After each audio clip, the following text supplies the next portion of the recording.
Hello everyone, আশা করি সকলেই ভালো আছো।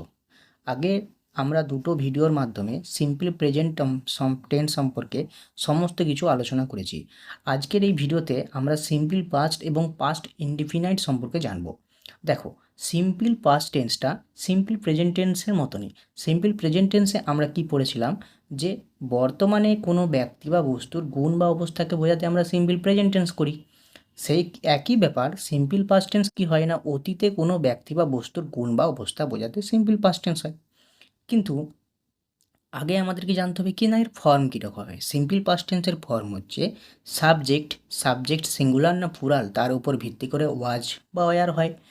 ওয়াজ হচ্ছে সিঙ্গুলারের ক্ষেত্রে, ওয়ার প্লুরালের ক্ষেত্রে হয়, প্লাস নাউন বা অ্যাডজেক্টিভ যেমন সেন্টেন্সে থাকে সেভাবে বোঝাতে হয়। দেখো, সিম্পল পাস্ট টেন্সের একটা উদাহরণ আমরা দেখি। বলে যে she was my best friend. যদি বলা হয় তোমাকে যে এটা কোন টেন্স, সেক্ষেত্রে দেখো সাবজেক্ট, ওয়াজ, তারপরে অবজেক্ট। তো আমি দেখে চিনতে পারবো এই ফর্ম দেখে যে এটা সিম্পল পাস্ট টেন্স। আচ্ছা, তো এটা কেন সিম্পল পাস্ট টেন্স হলো? উদাহরণে বলা আছে she was my best friend, সে ছিল আমার ভালো বন্ধু। তাহলে এই ক্ষেত্রে সে বলতে এই যে মেয়েটি, তার অবস্থান আমার বন্ধু হিসাবে ছিল কখন না অতীতকালে। তো অতীতে ওই ব্যক্তির অবস্থা বোঝাচ্ছে, সেই জন্য এখানে আমরা সিম্পল পাস্ট টেন্স করলাম। নেক্সট উদাহরণে I was A college student, আমি ছিলাম একজন কলেজ স্টুডেন্ট। তাহলে আমার অবস্থানটা কী ছিল অতীতকালে? না একজন কলেজ স্টুডেন্ট হিসাবে। তাহলে এই ক্ষেত্রে আমার অবস্থান বোঝাচ্ছে কলেজ স্টুডেন্ট হিসাবে, যেহেতু এটা অতীতের ঘটনা, সেই ক্ষেত্রে আমরা এটা সিম্পল পাস্ট টেন্স করব। Next, past indefinite tense. দেখো, পাস্ট ইনডিফিনাইট টেন্সের বেশ কিছু নিয়ম আছে, আমরা একটার পর একটা আলোচনা করি। প্রথমে সবথেকে সহজ যেটা, যে অতীতের কোনো হয়ে যাওয়া ঘটনাকে আমরা পাস্ট ইনডিফিনাইট টেন্স বলবো। দেখো, আমরা এইভাবে সংজ্ঞা পড়ে পড়েই না ইংরেজিটাকে কঠিন করেছি। তো আমরা অন্যভাবে পড়ব। আমি বলতে চাইছি অতীতকালে যে ঘটনা হয়ে গেছে, সেই ঘটনা বা সেই রকম কথাবার্তা বা সেই রকম কাজকে আমরা যখন বর্তমানে বলবো, তখন আমি সিম্পল পাস্ট ইনডিফিনাইট টেন্সে বলবো। এর ফর্ম কি? সাবজেক্ট বসে, সাবজেক্টে পরে ভার্বের সেকেন্ড ফর্ম অর্থাৎ ভার্বের পাস্ট ফর্ম বসে, তারপর অবজেক্ট বসে।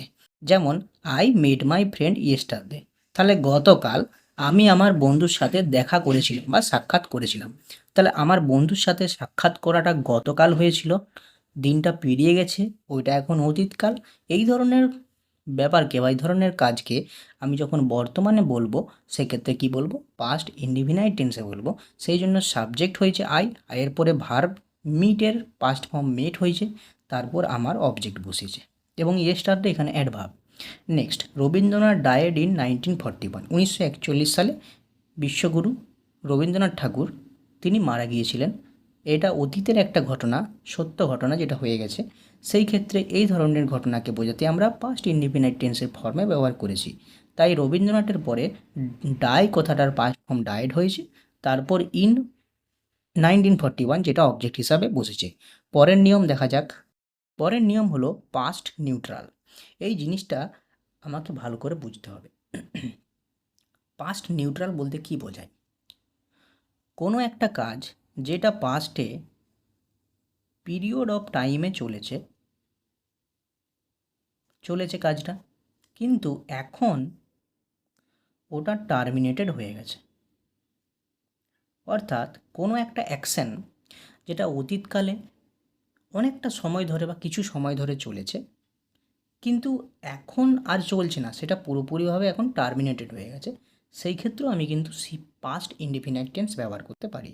যেমন উদাহরণ, he worked in a bank all his life, সে তার সারা জীবনে ব্যাংকে কাজ করেছে। দেখো, ব্যাংকে যে একজন এমপ্লয়ি, তার একটা নির্দিষ্ট এজ আছে, যে ওই এজের পরে তাকে কিন্তু রিটায়ার করতে হবে। এখানে অল ইজ লাইফ বলতে বোঝাচ্ছে তার যে রিটায়ারমেন্ট এজ অবধি সে ব্যাংকে কাজ করেছে। এই জন্য হি worked in a bank all his life. তাহলে সে যখন থেকে জয়েনিং হয়েছে তখন থেকে তার রিটায়ারমেন্ট অবধি কাজ বেশ কিছুক্ষণ ধরে বা বেশ কয়েক বছর ধরে চলেছে।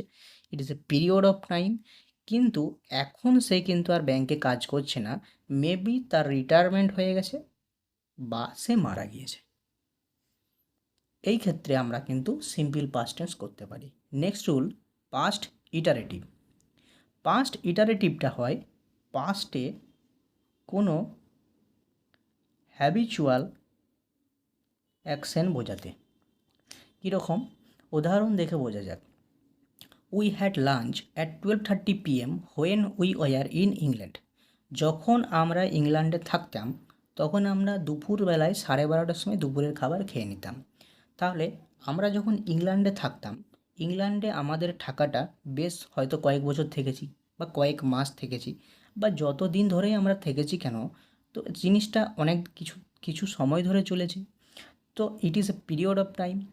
এবং যখন আমরা থাকতাম তখন আমরা দুপুরবেলায় 12:30টায় ভাত খেতাম। তো এই দুপুরে যে আমাদের 12:30টার সময় ভাত খাওয়া, যেটা অতীতে একসময় হতো যখন আমরা ইংল্যান্ডে থাকতাম, এটা আমাদের একসময় হ্যাবিট হয়েছিল।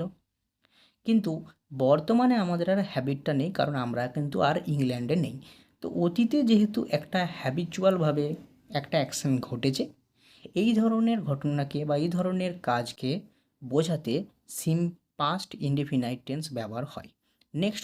নেক্সট রুল কি? Past actual.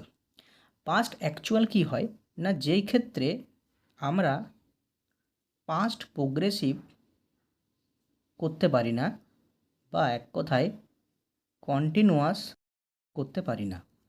উদাহরণ, I knew what she mint. আমি জানতাম অতীতে কোনো একটা কাজ, এই কাজটা কিন্তু অতীতে, আমি জানতাম হোয়াট শি মিন্ট, সে কী বোঝাতে চাইছিল। এই ক্ষেত্রে তুমি ভাববে যে সে যে বোঝাতে চাইছিল তার মানে অতীতে কোনো একটা কাজ করছিল, কিন্তু না। কন্টিনিউয়াস ফর্ম বা কন্টিনিউয়াস টেন্স কখন হয়? যখন যেমন ধরো আমরা এখনও পর্যন্ত প্রেজেন্ট কন্টিনিউয়াস দেখেছি। প্রেজেন্ট কন্টিনিউয়াস টেন্স আমরা কী বলেছিলাম? বর্তমানে কোনো কাজ যখন চলতে থাকছে, কিছুক্ষণ ধরে চলছে, কিন্তু এইখানে যখন সে আমাকে কি বোঝাতে চাইছিল, এই কাজটা কি? এটা তো কোনো চলার কাজ বোঝাচ্ছে না। তুমি চাইলেও এটাকে হোয়াট সি ওয়াজ মিনিং এটা করতে পারবে না। তো যেহেতু তুমি প্রোগ্রেসিভ ফর্ম করতে পারবে না, কী করবে? পাস্ট ফর্ম করবে। তাই মিনের পাস্ট ফর্ম মিন্ট করা হয়েছে। এটাকেই বলা হচ্ছে পাস্ট অ্যাকচুয়াল। যেটা এটুকু দেখলে খুব কঠিন মনে হয়, বাট দেখো কি, যে অতীতে যে ভার্বটাকে আমি প্রোগ্রেসিভ ফর্ম বা কন্টিনিউয়াস ফর্মে করতে পারবো না, তখন আমি সেটাকে কি করব না সিম্পল পাস্ট টেন্সে করব। এই ক্ষেত্রে ওই জন্য আমি হোয়াট সি মিন্ট করলাম। তো এই ধরনের সেন্টেন্সকেও কিন্তু আমরা পাস্ট ইনডেফিনাইট টেন্সে করতে পারি। দেখে নেওয়া যাক পরের নিয়ম। পরের রুল আমাদের বলছে to indicate hypothetical and Unreal conditions. দেখো, হাইপোথেটিক্যাল বা আনরিয়েল কন্ডিশনস বলতে এমন কোনো কন্ডিশনকে বোঝাচ্ছে যেটা হয়নি, বাট তুমি সেটাকে ভাবছো যদি হলে ভালো হতো। বাট যেই জিনিসটা ঘটে গেছে সেই জিনিসটা কি আর পুনরায় ঘটতে পারে? ঘটবে না।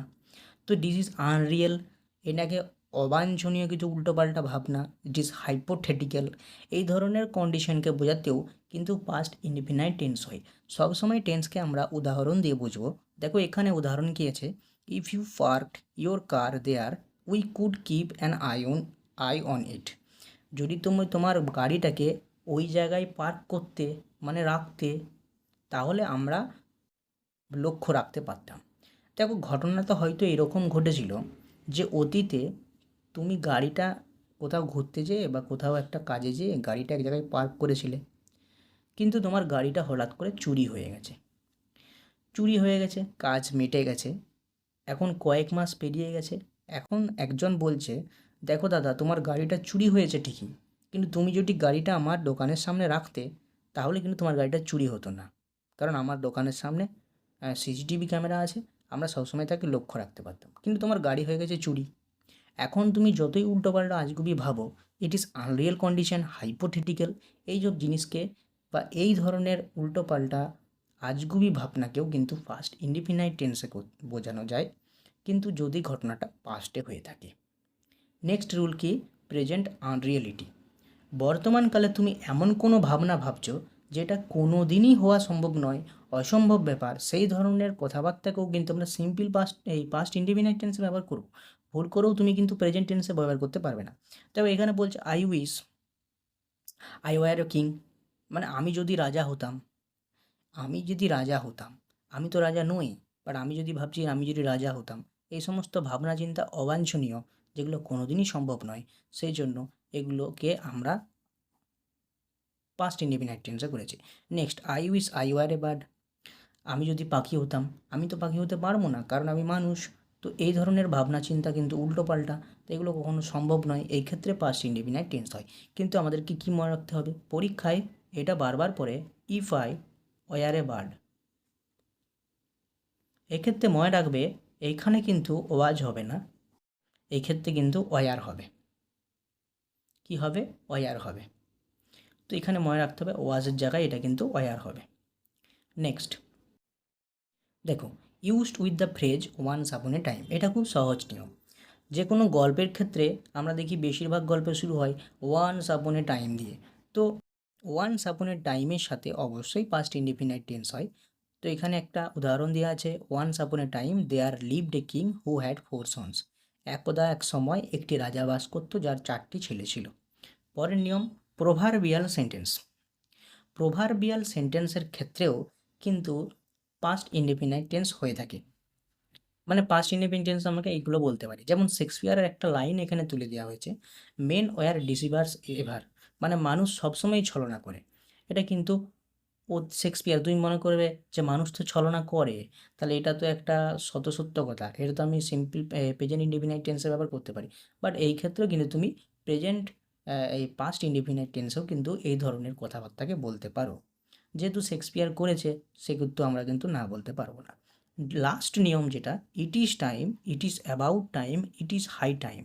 এটা মুখস্থ করে নেবে, it is time, it is about time, it is high time ইত্যাদির পর সাবজেক্টের পরে যে ভার্বটা বসে সেটা অবশ্যই সেকেন্ড ফর্মে হয়, বা যেটাকে আমরা বলতে পারি পাস্ট ফর্মে হয়। পাস্ট ফর্মে হয়, যেমন ধরো ইট ইজ টাইম, এরপরে ইউ আছে, ইউ এর পরে এই ভার্বটা স্টাডি হতো, মানে স্টাডি ছিল, স্টাডিটাকে আমি পাস্ট ফর্ম করেছি স্টাডিড। ঠিক আছে? তো এই ক্ষেত্রে ড্যাশ পূরণের ক্ষেত্রে এখানে একটা ড্যাশ দিয়ে ব্যাকেটে লেখা থাকবে স্টাডি বা স্টাডিড।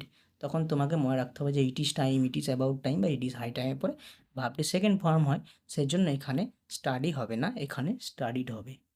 পরের ভিডিওতে আমরা পাস্ট পারফেক্ট টেন্স এবং পাস্ট কন্টিনিউয়াস টেন্স সম্পর্কে আলোচনা করব। তো আজকে এখানে বিদায় নিলাম।